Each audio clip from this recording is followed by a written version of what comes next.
नमस्कार बंधू भगिनींनो, आपल्या सगळ्यांचं सहर्ष स्वागत आहे स्वास्तिकम या माझ्या चॅनलवर।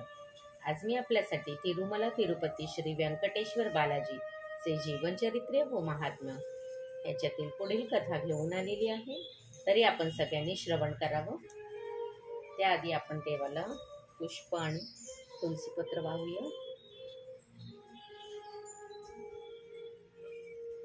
ओम गणगणपतये नमो नमः। श्री सिद्धिविनायक नमो नमः। अष्टविनायक नमो नमः। गणपती बाप्पा मोरया।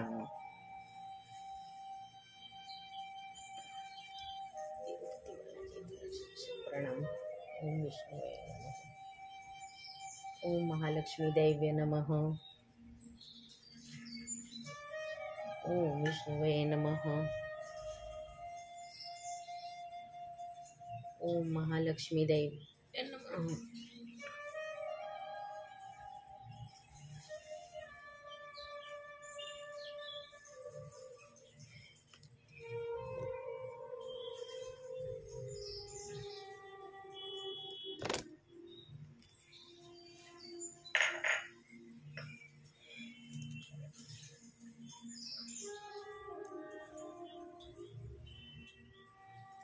नैवेद्यं समर्पयामि।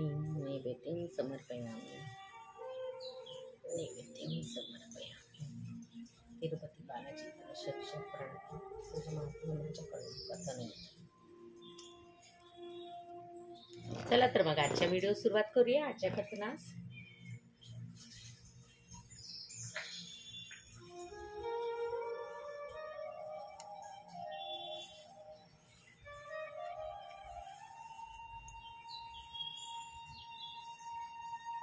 भाग 3। श्री गणेशाय नमः। श्री सरस्वतीभ्यो नमः। कलियुगात वैकुंठाचलावर फारच पुण्यक्षेत्र आहे। वैकुंठाचलम हे कलियुगात वैकुंठच आहे। येथे जवळजवळ 364 तीर्थ आहेत। जो कोणी भक्तिपूर्वक या तीर्थात स्नान करतील ते पापापासून विमुक्त होतील। स्वामी पुष्करणी तीर्थ महिमा। वैकुंठाचलाच्या 364 तीर्थात स्वामी पुष्करणी तीर्थ अत्यंत महत्वाचा आहे। श्रीमद नारायण आपल्या पत्नीसह या तीर्थात स्नान करीत असता एके दिवशी चंद्रवंशी राजा आनंदाने आपला पुत्र धर्मगुप्ताला राज्याभिषेक करून स्वतः अरण्यात जाऊन तपस्या करीत बसला। राजा धर्मगुप्त एके दिवशी शिकारीस त्याच अरण्यात गेला। शिकार खेता खेता थकून जाऊन रात्र झाल्यामुळे आपले प्राणरक्षणासाठी एका झाडावर चढून बसला। त्यावेळी एक सिंह भालूचा पाठलाग करीत होता। भालू पण भिवून तेथे येऊनच त्या झाडावर बसला। घाबरून गेलेल्या राजाला पाहून भालू म्हणाला, घाबरू नकोस। घाबरून जाऊन आपल्या दोघांपैकी कोणी जरी खाली पडल्यास आपण सिंहाला बळी जाऊ।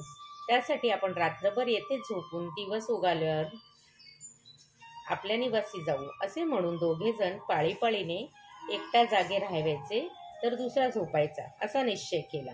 अर्ध्या रात्रीपर्यंत मी जागा राहतो, तू झोप। भालूच्या म्हणण्याप्रमाणे राजा झोपी गेला। राजा झोपी गेल्यानंतर सिंह भालूला म्हणाला, हे भलुका, तू राजाला खाली ढकलून दे, मी त्याला खाऊन टाकून परत जाईन, यामुळे तू वाचशील। सिंहाच्या कपट स्वभावाला ओळखून भालू राजाची आणखीन जास्त काळजी घेऊ लागला।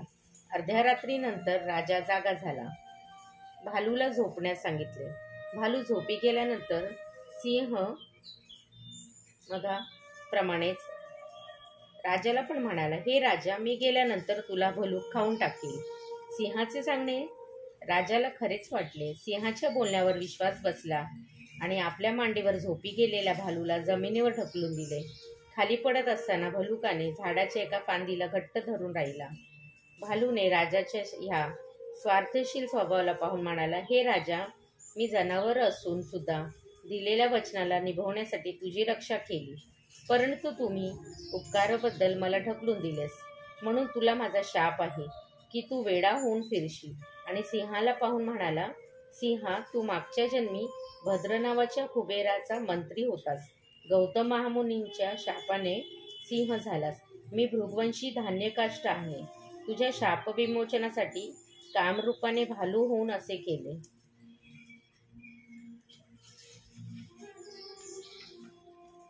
नंतर भालूने आपले निज रूप दाखविले.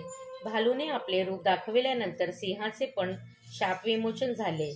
ती पण निज रूप धारण करून नंतर आपल्या गम्यस्थळास पोहोचले. धर्मगुप्त राजा भालूच्या शापाने वेडा झाला. तेव्हा धर्मगुप्ताने पुष्करणी स्नान केल्याने तो पहिल्याप्रमाणे झाला. स्वामी पुष्करणी स्नान केल्याने सर्वांच्याच पापांचा परिहार होतो. श्री तिरुपती बालाजी पर्णमस्तु. शुभम भवतु, शुभम भवतु, शुभम भवतु.